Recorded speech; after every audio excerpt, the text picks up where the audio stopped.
Vamos dar aqui um boa tarde à nossa amiga Donila Fonseca, coordenadora executiva da Defensoria Pública da capital. Seja bem-vinda aqui ao nosso programa de Olho na Cidade, o programa ao vivo é assim mesmo, né, popular. A senhora acompanha tudo, sabe de tudo, e é importante, né, participar desse momento da política brasileira. Seja bem-vinda e muito obrigada por aceitar o nosso convite para participar do programa de Olho na Cidade.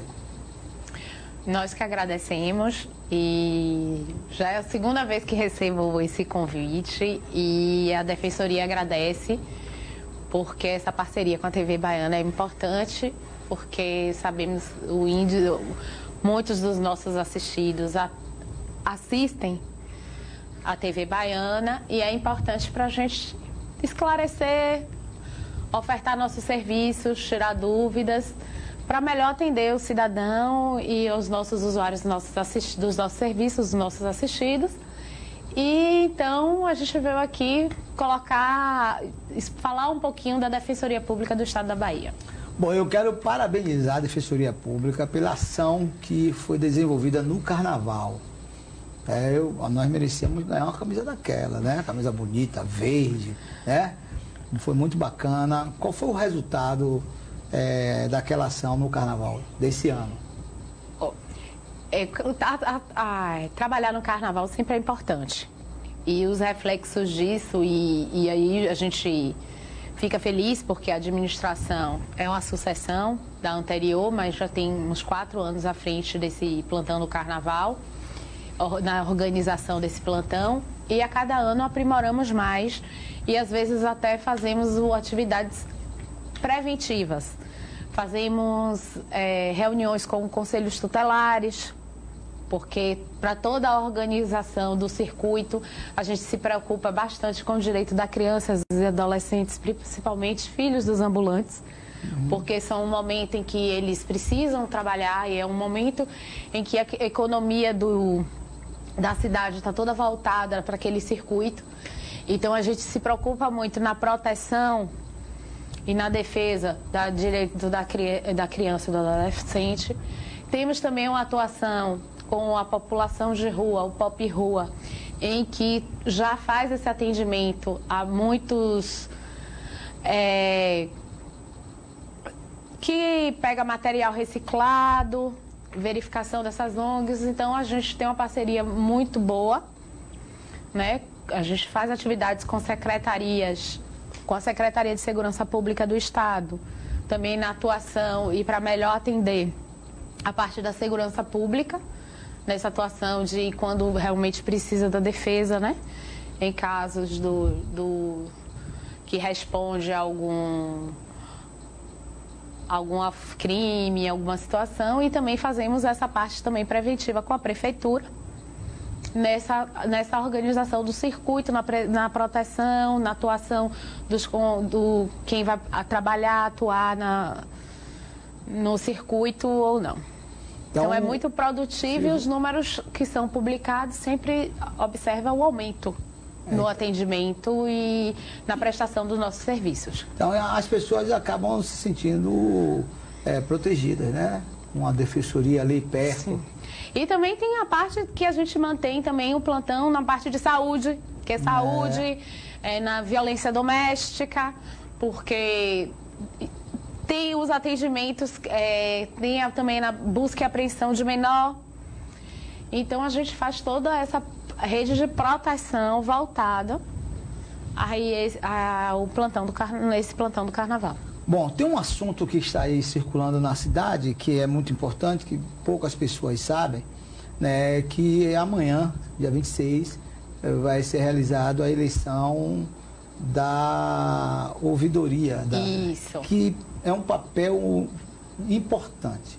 Eu, lógico, quero confessar que eu participo desse processo há uns 6 anos, né, na disputa mesmo, né, no apoio. E eu foi oportuno a sua vinda aqui, para que você pudesse esclarecer um pouco o papel da ouvidoria, né, e como é que se dá esse processo de escolha. A Defensoria Pública daqui do estado da Bahia, optamos por fazer uma ouvidoria externa. E quando fizemos essa opção, nós entendemos que pegamos um representante da sociedade civil, mais próximo da sociedade civil, até porque os serviços, a importância da Defensoria Pública é atender os nossos cidadãos, atender os assistidos. E é importante que a sociedade civil esteja bem próxima à Defensoria, e a Defensoria Pública é a instituição mais próxima da sociedade civil e atende os anseios dessa sociedade civil. Então, a ouvidoria é para nós e temos com muito entusiasmo, porque ela é o representante da sociedade civil dentro da instituição da Defensoria Pública do Estado. E o principal papel dela é intermediar essa relação, principalmente preocupada na fiscalização, na observância, na melhoria dos serviços, opina em tomadas, às vezes, de decisão, inclusive, de qual a comunidade, qual o tipo de políticas públicas que podemos fazer internamente para melhor atender os usuários, os nossos assistidos e qualificar o nosso serviço. Então, é com muita alegria, né, que nós, da Defensoria, recebemos esses representantes da sociedade civil, porque realmente você sente que os usuários têm esse canal direto quando você tem uma ouvidoria externa dentro da própria Defensoria. Então, quem é que pode se candidatar? Lógico que você já falou que é representante da sociedade civil, logicamente participando de alguma instituição. E como é que se dá essa escolha? Na Defensoria Pública, nós temos a parte administrativa, que é o Defensor Público Geral, e temos um Conselho Superior. Esse Conselho Superior é um órgão com representantes da classe de defensores, representantes da classe final, os mais votados e tal. Quando esse Conselho elabora uma resolução determinando as regras e os requisitos necessários para se ser candidato ao ouvidor geral e também ser votante. As regras são determinadas pelo nosso conselho e aí é feito um prazo para ser feito a juntada de requerimentos. Esse prazo já passou, já foram feitos. Tem uma comissão que verifica a validade, se atenderam os requisitos ou não dessa resolução, e são definidos os candidatos ao ouvidor. Nesse ano, nós temos 5 candidatos da ouvidoria e temos os votantes. Amanhã será realmente o dia, na SDEP, na nossa Escola Superior, no Canela, na Rua Pedro Lessa, em que nós vamos definir uma lista tríplice. Então, os 3 mais bem votados pelos votantes já cadastrados, estabelecidos, né, conforme a resolução desse conselho, determinam os mais bem votados. Dessa lista tríplice, volta para o Conselho Superior, que são os representantes da classe, e é definido um nome. Certo. Os candidatos são Iraildes Elísia Andrade Nascimento, Ivani Aparecida Duarte Ramos, Fábio Mendes da Silva, Luana Silva Basto Malheiros, Maura Cristina da Silva e Sirlene Vanessa de Souza Assis. Esses são os candidatos. Esses são os candidatos. São os candidatos e candidatas. Candidato e candidatas, porque tem muito mais mulheres fazendo esse papel. Hoje a ouvidora atual é Vilma Reis, e eu quero dizer que o papel da ouvidoria é muito importante. E eu fui ouvidor lá da Câmara de Vereadores e fizemos um trabalho espetacular junto com os técnicos da Câmara, levando o poder público para perto do cidadão. E a Defensoria Pública, muitas dessas vezes, participou dessas ações que nós fazíamos nos bairros. É isso que é importante. Não dá para você ser ouvidor lá na sua cadeira. Precisa fazer essa interlocução, e essa interlocução se faz em loco. É isso? Então vamos fazer um breve intervalo e voltaremos já já. Você já esteve aqui, mas você era coordenadora de família. Agora você é coordenadora executiva do Estado. Do Estado, não, da capital. Da capital. Você então eu coordena coordeno todas as especializadas. todas especializadas. Aumento de trabalho aí, viu? De trabalho. Mas eu tenho meus parceiros coordenadores das especializadas que me auxiliam e me ajudam muito. É? Quer mandar um abraço especial a alguém aí? Não, todos eles todos, são super especiais. Vamos lá. Quais são os serviços que o cidadão pode procurar na Defensoria Pública? Tá. Ó, o principal atendimento nosso, eu sempre digo, é a nossa Casa de Acesso à Justiça no Jardim Baiano. Lá nós temos temos em funcionamento as especializadas do idoso, para o atendimento aos idosos. Temos a parte de família, que é da minha titularidade, eu sou defensora titular de família. E temos também a parte civil de fazenda pública, o núcleo de saúde, o núcleo do consumidor. É realmente a porta de entrada da Casa de Acesso. É a Casa de Acesso. Temos também lá no Jardim Baiano a Casa de Direitos Humanos, que foi a última casa a ser inaugurada no final do ano passado. E foi muito importante nós criarmos uma casa, realmente, de direitos humanos, em que nós tivemos todo o cuidado para colocar as instalações com o olhar e o cuidado com a pessoa com deficiência.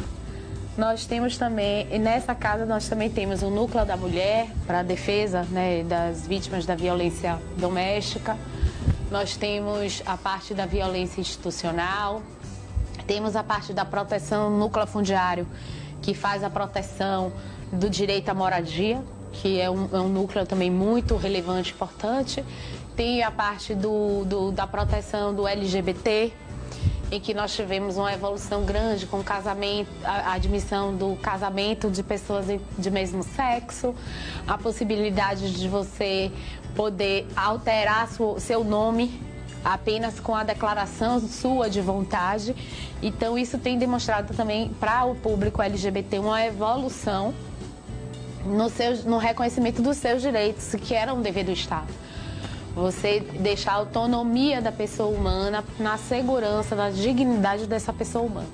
Então isso é muito... Essa casa, como a gente diz, que foi nossa casinha com aquele olhar cuidadoso, em que nós atendemos um grande número de grupos vulneráveis. E também tem a defesa de comunidades, que é a parte dos pesqueiras e tal. Tem uma parte, até um lado dos direitos humanos, que a gente atende no Canela, que é o atendimento feito pela brilhante colega doutora Fabiana Miranda, que faz um trabalho brilhante próximo à população de rua. Uhum. E esse atendimento é feito na SDEP.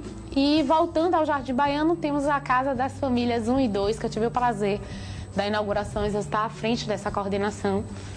E ali eu cuidei com muito carinho. Eu gostaria que as famílias, as crianças, os adolescentes, o pai e a mãe fossem recebidos naquela casa com muito acolhimento.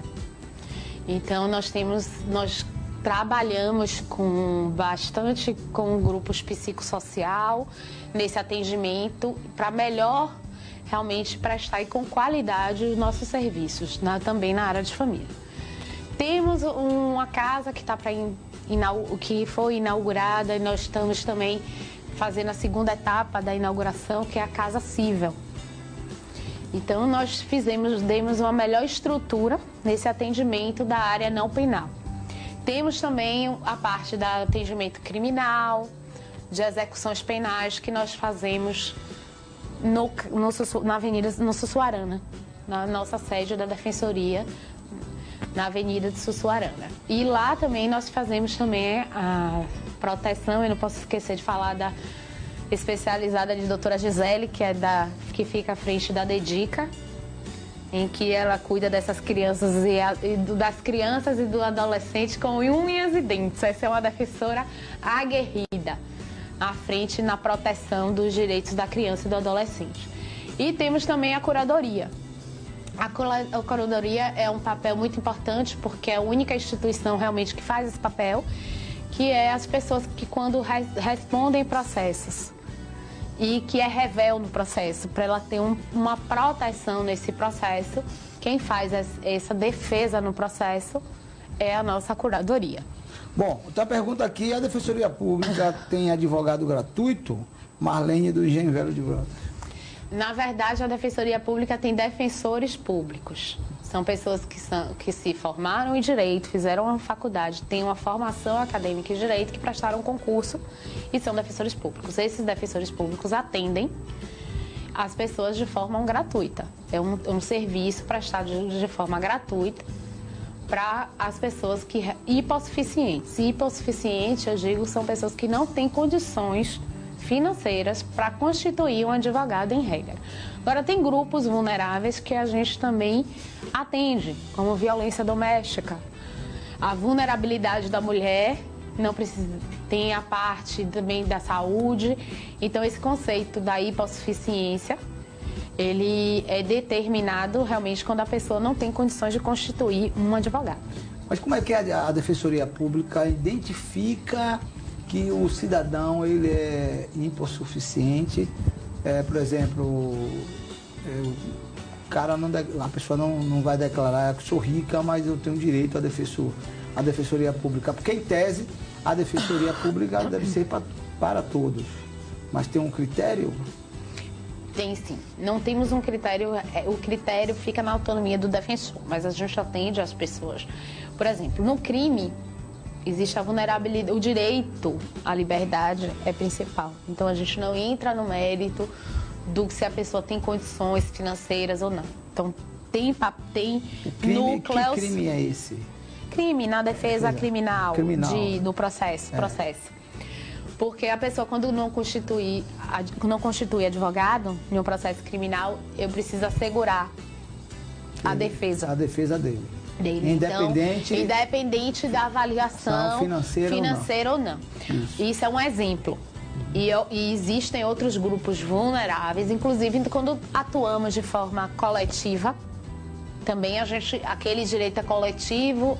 Eu não entro no mérito se as pessoas que estão com aquele direito prejudicado têm condições financeiras ou não. Mas na área, por exemplo, na área de família, eu sempre dou um exemplo que às vezes a pessoa tinha uma condição financeira boa, mas está com todos os seus bens bloqueados, está com todos os seus bens, está com a dificuldade financeira. Também muito comum também na área do consumidor, planos de saúde, que às vezes tem um reajuste exorbitante.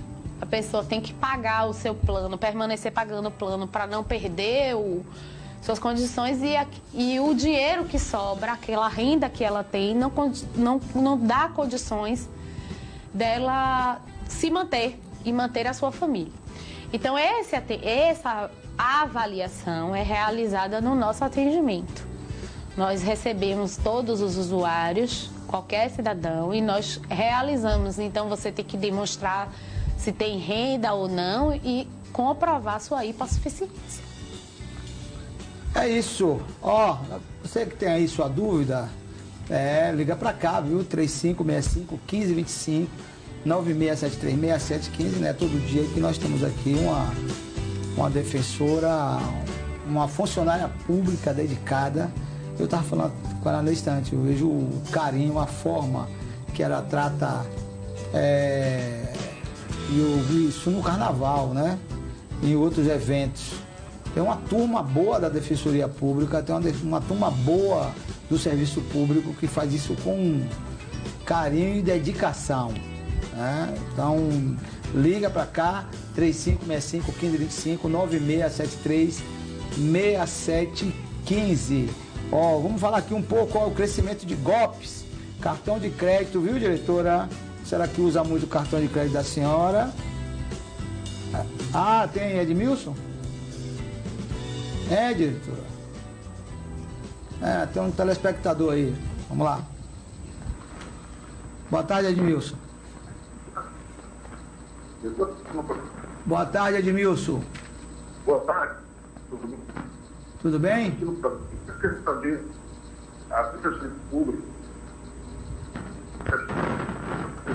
questões diferentes. Alô? Questão de... Não entendi.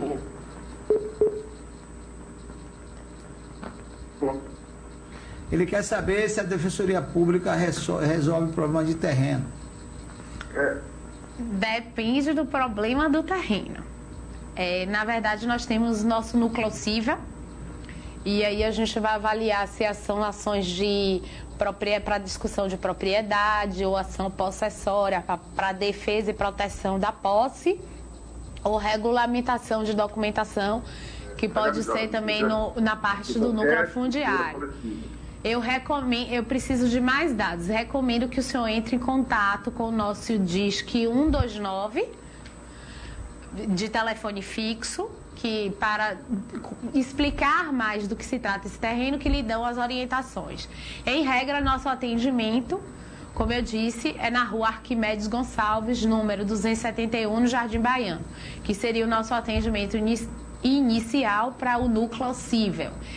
Temos também, aí tem que verificar se poderia ser no núcleo fundiário ou no núcleo cível, mas eu recomendaria que o senhor ligasse para o 129 ou também acessasse o nosso site www.defensoria.ba.def.br, que nós temos a ferramenta logo acima, agendamento online, em que o senhor descreve a situação do seu terreno, se é problema com o vizinho, de família, pode ser até que seja de herança, e aí eu tenho que propor ação de inventário, então eu preciso de mais descrições para definição, inclusive do seu atendimento.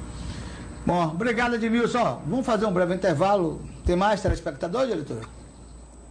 Tem, diretora? Não, né? Então vamos fazer um breve intervalo, depois vamos falar sobre golpe de cartão. A senhora que usa muito cartão de crédito da senhora, viu? Que aí eu soube que o cartão da senhora era aquele preto, né? Sem limite. Não é isso? O cartão da senhora, não é isso? Sem limite? Eu vou até tomar emprestado. Viu? Vamos fazer um breve intervalo e voltaremos já já.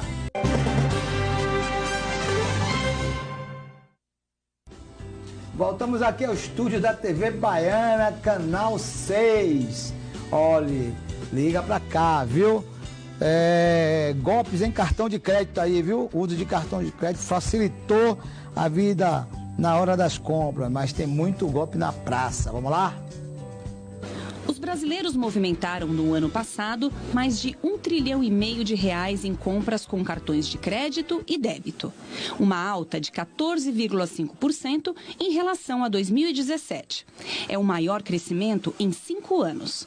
Junto com este avanço, veio também o aumento das fraudes. Quase 9 milhões de brasileiros foram vítimas de golpes envolvendo operações com cartões de crédito. De acordo com o levantamento do SPC Brasil, quase metade das fraudes aconteceram em operações utilizando a internet. Outros 20% em agências bancárias ou financeiras. E apenas 15% em lojas físicas, como essa aqui.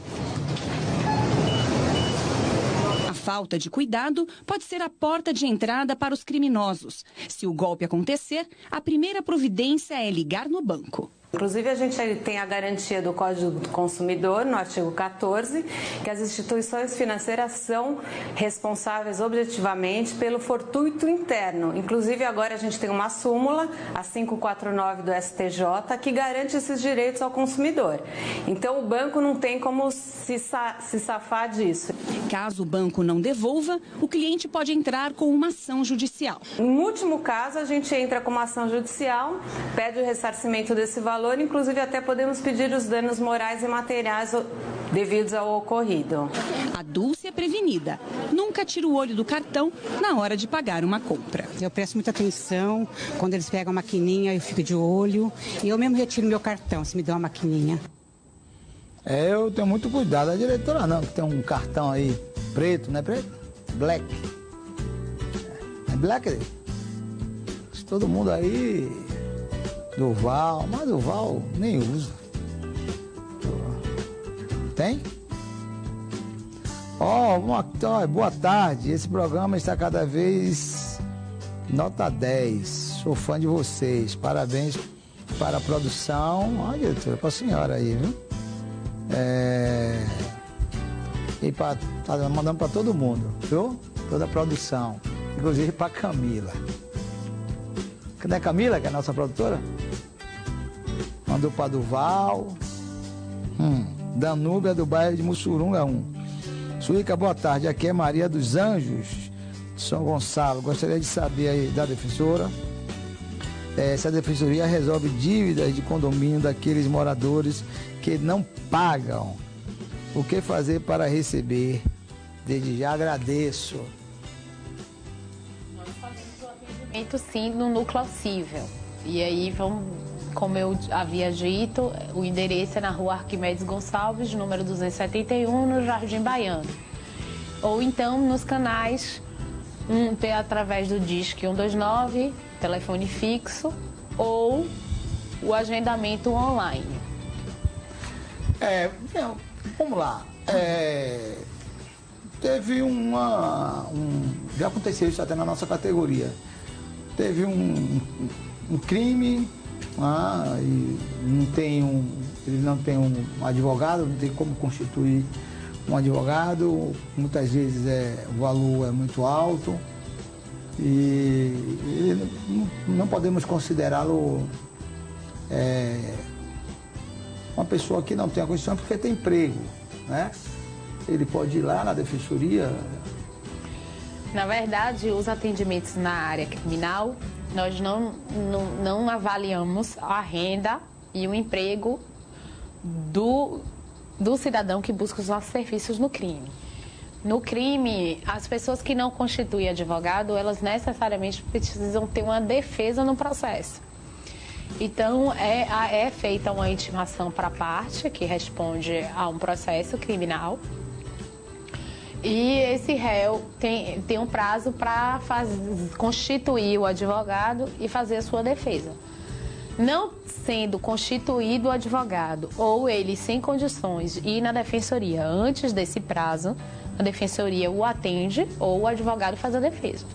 Finalizado, sem ele constituir advogado e passado esse prazo, acabam os processos vindo para a defensoria também, porque o réu, no processo criminal, não pode ficar sem defesa. A gente tem ouvido falar que a comunidade carcerária ela tem aumentado muito, né? E muitas vezes já tem até presos que já venceu o prazo de estar ali. A defensoria, ela faz essa caravana nos presídios? Nós fazemos sim os atendimentos. Nós temos, inclusive aqui em Salvador, unidades que fazem o atendimento nas execuções penais de pessoas que já foram condenadas e estão respondendo a pena. Nós fazemos também essa visita e atendimento nos próprios estabelecimentos prisionais e fazemos o acompanhamento do cumprimento de pena. Na verdade, temos também o acompanhamento também na fase provisória, que às vezes eles estão detidos e ainda estão respondendo o processo, mas ainda não tem uma sentença de condenação. Nós também fazemos esse acompanhamento dos nossos assistidos, que os processos criminais estão sendo acompanhados pela Defensoria Pública. Na verdade, eu sempre digo que a sociedade fica falando, mas a Defensoria fica defendendo o criminoso? Na verdade, quando a gente vive em um Estado democrático de direito, é importante o papel da Defensoria, porque nós temos o órgão acusador, o Ministério Público, que diz que uma pessoa cometeu um crime e junta as provas que entendem ser necessárias. Nós temos que ter um juiz imparcial, para que, diante das provas de um processo, ele julgue o que de forma mais justa. Então, a Defensoria faz esse papel. Quando a pessoa não tem o advogado, ela faz esse papel da defesa. Então, na verdade, a Defensoria, ela atua na proteção também do processo criminal, para que o processo seja feito sem nulidades, que a pessoa responda realmente uma pena que, com base em provas, então a atuação realmente esse tripé é necessário para que você assegure e garanta os direitos das pessoas. E o direito à liberdade de qualquer cidadão, além do direito à vida, como a gente faz no núcleo de saúde, ele é importante. Aí eu sempre digo que no nosso atendimento no crime, você vê muitas mães de pessoas e que às vezes não está preso, porque na nossa sociedade ainda existe o preconceito, sim. É sempre o pobre, o negro. Isso ocorre, sim, que a gente pressupõe que ele estava lá cometendo o crime. Então, às vezes, a gente tem que ter esse cuidado, porque a defensoria tem que estar muito próxima a essa família, porque o relato das mães é sempre: doutora, meu filho não cometeu esse crime. Então, é importante a defensoria estar dentro desse processo para que só haja uma condenação nesses casos, que realmente haja prova. E que a condenação seja dada com equidade, proporcionalidade, razoabilidade, que a pena seja imposta conforme a lei determina. Então, a gente faz esse controle legal, esse controle da razoabilidade dos princípios mesmos constitucionais na defesa desse preso. E quando um preso comete crime, ele não pode ser jogado e esquecido na sociedade. Porque e isso a gente identifica muito na atuação nos atos infracionais dos adolescentes. A gente identifica bastante a falta da formação, a falta da família como base da nossa sociedade. E a gente identifica isso e verifica que realmente o Estado e a família falhou com aquele adolescente.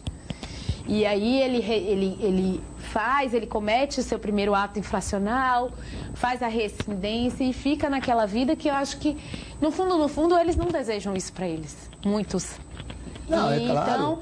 Então a gente faz esse papel e é importante que a sociedade aceite, porque a gente às vezes está em uma fase em que é criminoso, deve ser banido, deve ser preso, deve ser morto. Então, às vezes, E a gente tem que ter esse cuidado, e a execução penal faz um trabalho brilhante também para que nos presídios, no estabelecimento prisional, fiquem pessoas que realmente responderam ao processo e que realmente fiquem com os seus direitos humanos assegurados e também tem uma parceria, uma transversalidade com a nossa especializada de direitos humanos, porque a gente tem que assegurar a dignidade da pessoa humana, a gente tem que assegurar que esse estabelecimento prisional socialize o preso, porque é isso que determina a nossa Constituição Federal.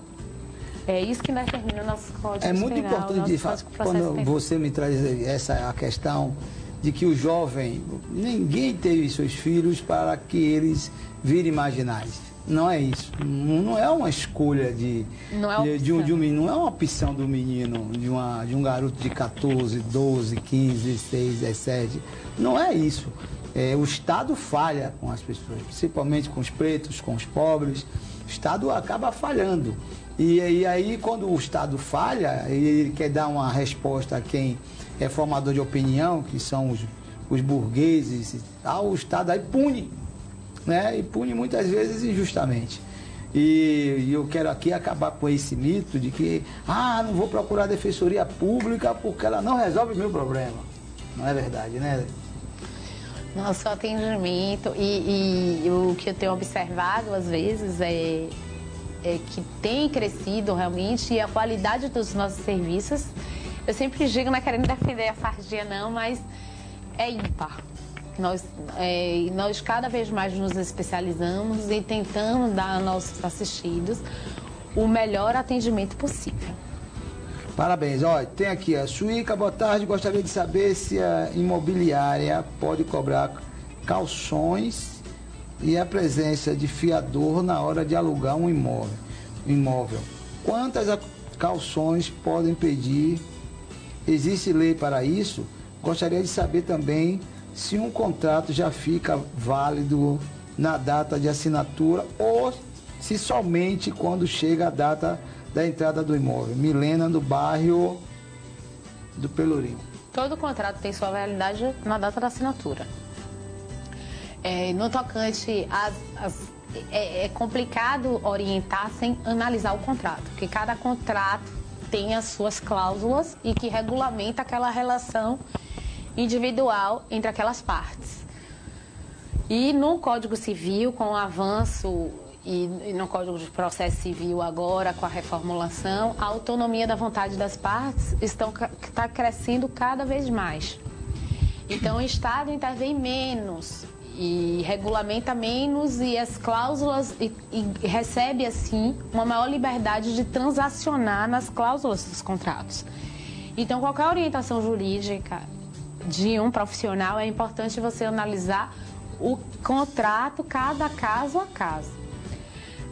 Quanto às calções de contrato, é muito comum ter calções no contrato de aluguéis, ter previsão de calção, essas cláusulas de proteção de crédito são legais. Agora tem que observar, por isso que tem que ter muito cuidado, porque eu não estou analisando o contrato, mas tem que observar se existe, para não existir a abusividade, que isso não se admite.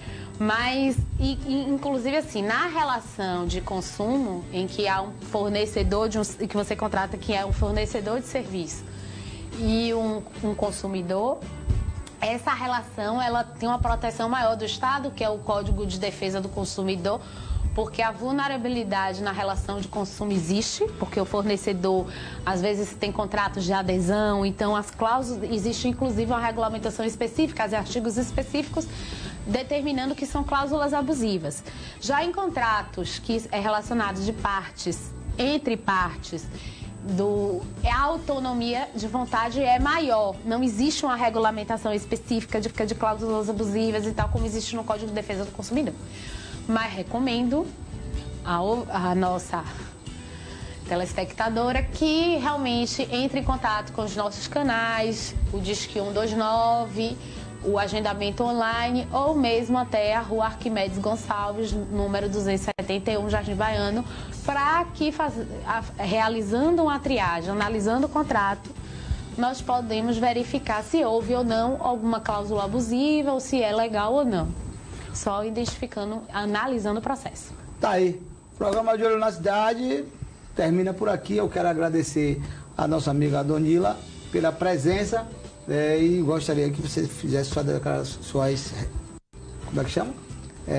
Finalizações, considerações. Agradeço mais uma vez a TV Baiana e a você, Suíca, com muito carinho de estar aqui próximo a você. Agradeço o convite.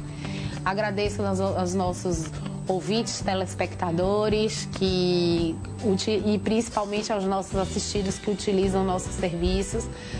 E colocamos, né, a Defensoria coloca-se à disposição para tirar dúvidas através dos canais que já falei. E agradeço aqui a presença e espero voltar mais vezes.